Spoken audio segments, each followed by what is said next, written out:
Kerry, I'll start with you first. Immediately before even watching the show on paper, you can definitely tell this show comes from an amazing pedigree, with Yvette Lee Bowser attached to you starring and producing, Delroy starring, and then it's on Onyx Collective, a venture that, prioritizes voices like ours from inception. So how do you think Unprisoned kind of marks this era of Black television that we're in right now?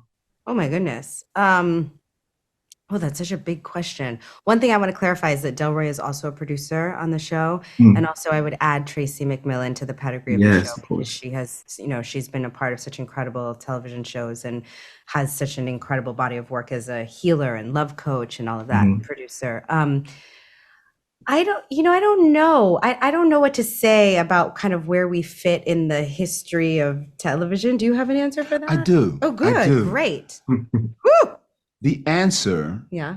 and I'm not, the answer is in the question that you asked and the way that you asked it, Mm, because you referenced in your question, mm, you referenced us, you referenced the issues that the show illuminates or presents to the audience. Mm, You mentioned Onyx and their mhm, stated, excuse me, their stated objective of highlighting, you said, voices like ours, right?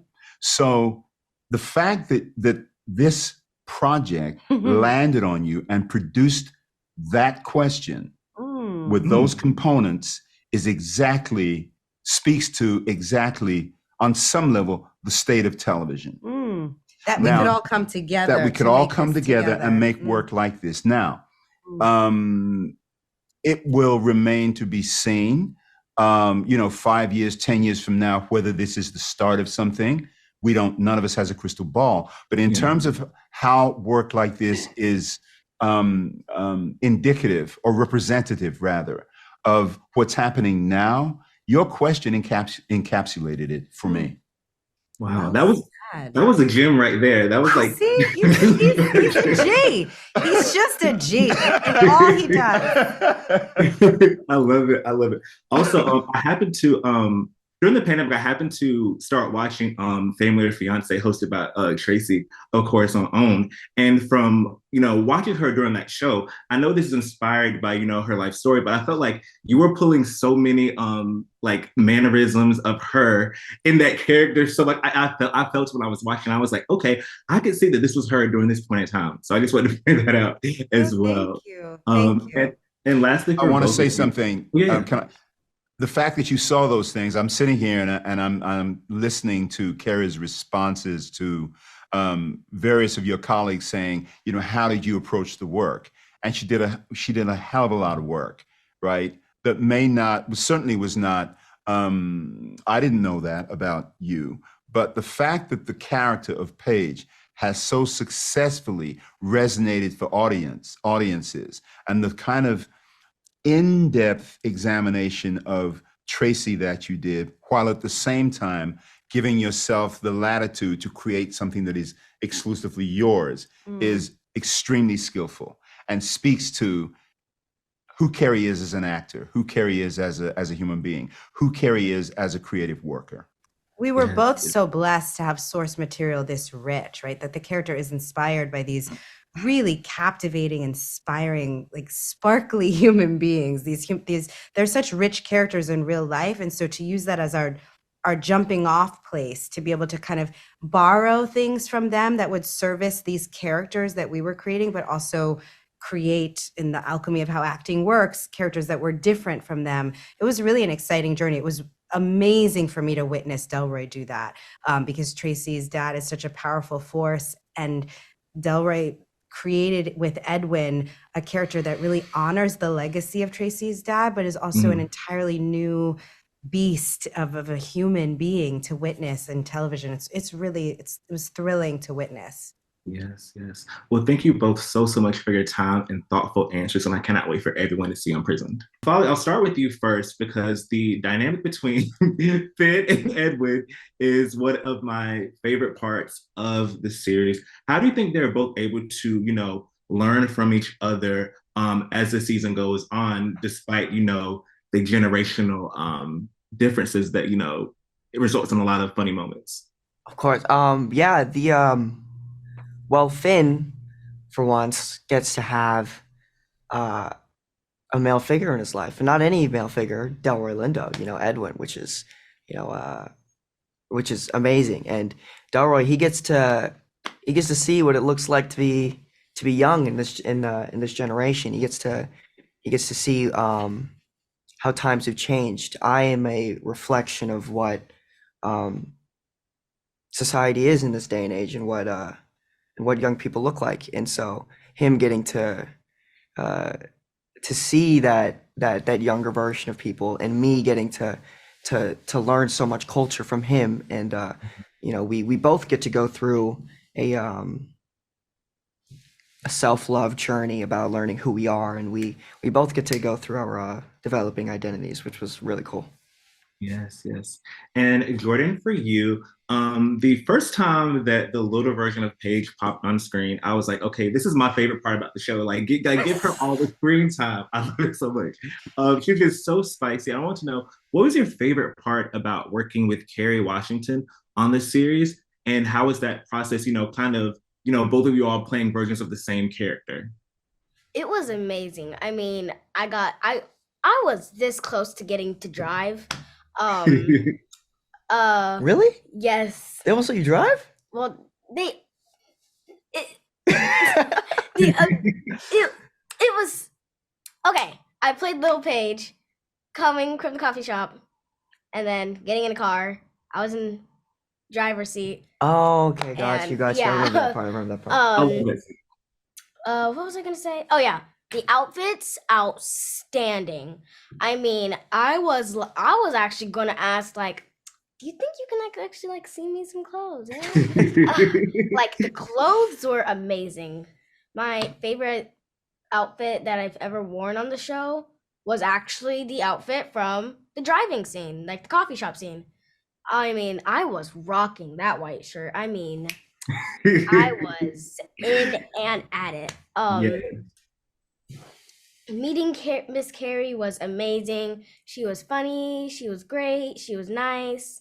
And I would always twin her. I'm like, hello, twin. And she's like, hello.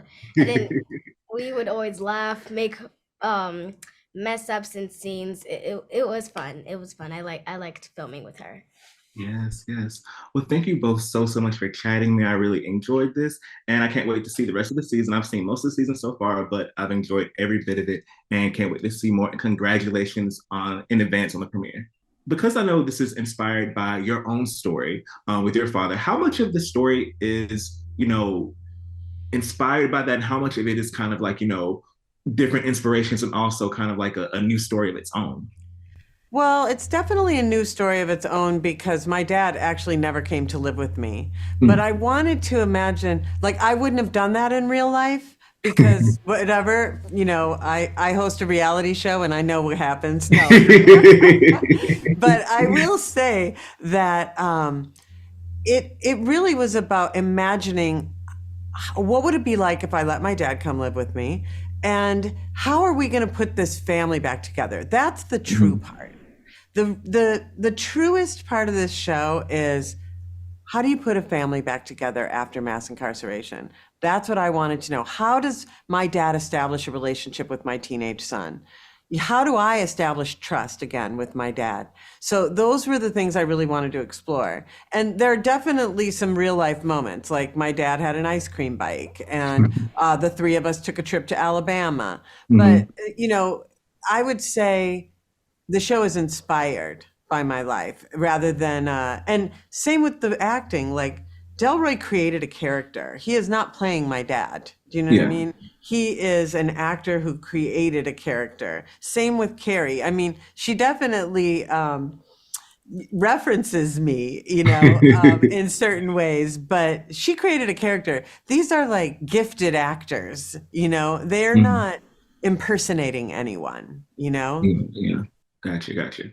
And, I like this series so much because I think it's able to, do a lot of things eloquently, but at once. And I wanted to know, how do you think the show is able to, with ease, make important points about, systemic issues as far as the justice system, formerly incarcerated people, getting back to society, but also being this heartwarming and a lot of times funny family story also at the same time.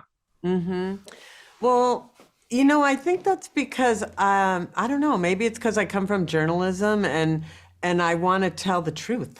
Mhm. I'm looking to convey what it's really like to be in this family. And it's not like you're not watching it from up here. You know what I mean? It's not like a grim drama. It's like real life. It's a little bit of everything. Mhm.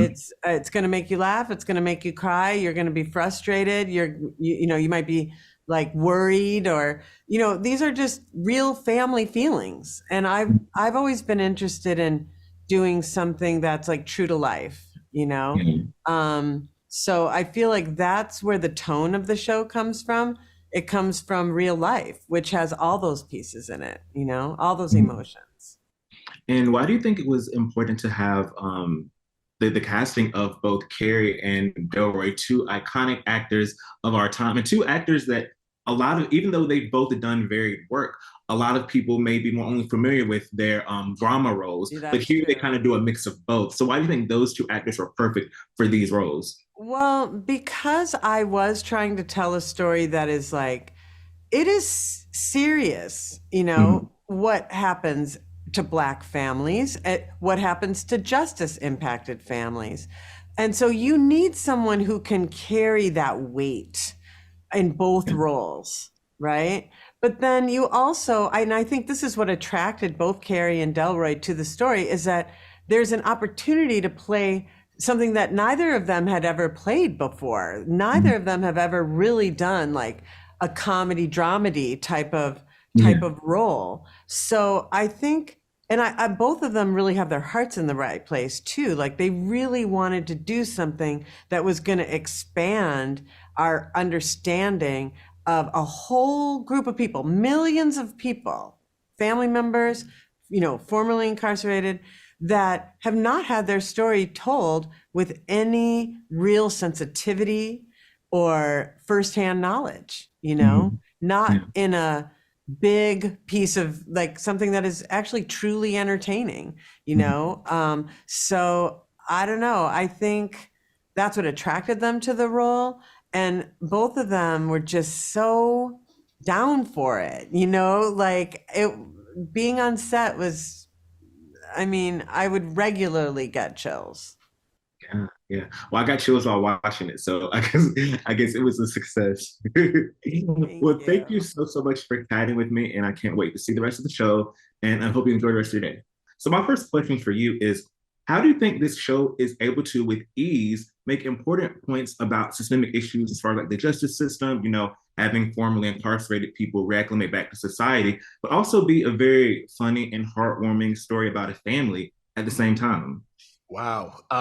Yeah, I mean, kudos to the writers and kudos to Tracy, who really has just plucked this story from her life. I think since with it being so specific with her Yeah. life, it's also so universal with a lot of our families, especially Black and Brown people. Mhm. Especially, there's not a lot of projects that I've seen anyway that shed light on the reacclimation process after being Yeah. incarcerated and the lifelong effects that has. And just in terms of the family dynamics, having to have patience and forgiveness and compassion, and being able to do it in a light, funny, real life way. So I'm Yeah. excited for people to see this. Yeah. And also it's a kind of a from what most people probably know from you, a different role. If most people have watched Dear White People, then I feel like this is kind of a different, in a different vein, a different type of character for you. So how do you think being on this show is like the next, step or evolution in your acting career? Interesting. Um, yeah, I mean, one, this was a masterclass for me. I'm working with Kerry Washington Hmm. and Delroy Lindo, the Yeah. one and only. So um, that's the first part. Just to be in their space and see how they move and see how they work, and to ask them all of the questions, every last question that I had, and for them to be open and gracious. Really just I had so much gratitude for them and who they are just as people, Yeah. on top of their artistry. And as far as the role and the story itself, I mean, Mal was somebody who just, again, exuded this level of compassion and empathy and love for his service and his work and for people. And he is somebody who I wanted to be at that point in my life when I started working on this project. So it came at the right time and the right place, because it was either this or OnlyFans. And this was the choice that I made. And so here we are. And what can you tease about this this dynamic that forms between Mal and Paige as the season goes on? What am I allowed to tease? I'm not sure, but there is I consider it like a love triangle between Edwin, some sort of love triangle between Edwin, Mal, and Paige. Just the dynamics, you know, it gets kind of blurry. It's whether it's ethical or not, that's not up for me to decide. That's for y'all to decide. But I'm glad that it exists, because it just shows the complexity of life and relationships and humanity. And, you know, shit is messy sometimes, but that's okay. It should be. Yes. Well, thank you so much for your time. I cannot wait for everyone to see the show, and hopefully everyone enjoys as much as I did, and hope you enjoy the rest of your day.